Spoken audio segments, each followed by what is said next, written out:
د نه سړي لور لنډه کیسه.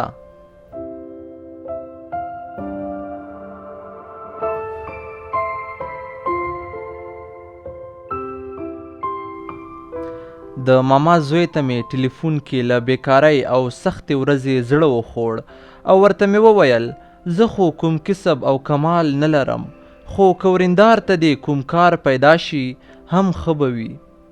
ویل یې دلته د درملو یو شرکت ښځینه ویزیټوره نیسي، زه ورسره پیژنم. ما پرې ټینګار شروع کړ چې هر څنګه کیږي دا کار به کوې، ځکه میرمن مې قابله او له درملو سره بلده ده. ډاډ یې راکړ چې مازدیګر درملتون بند کړم نو ورځم او پوښتنه یې کوم. یو بل چا هم ورته څوک معرفي کړې وه، که هغه یې نه وه نیولې نو بیا به کار وشي. ورته په دعا شوم چې بس دا به دې ډېره لویه مرسته وي. بیا مې په میرمنې زیری وکړ چې د یو کار درک لګېدلی، خدای دې وکړي چې وشي.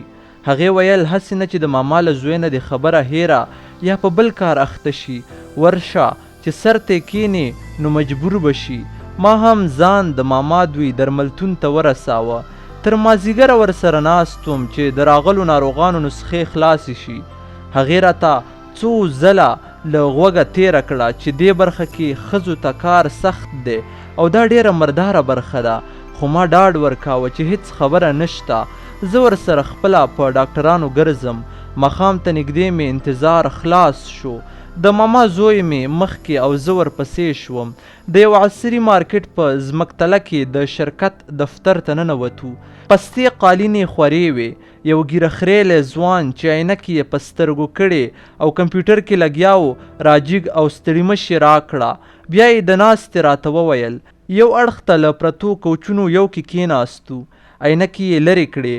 زما د ماما له زوی سره یې حال احوال واخیسته. بیا یې ما ته رامخ کړ. ته ښه یې؟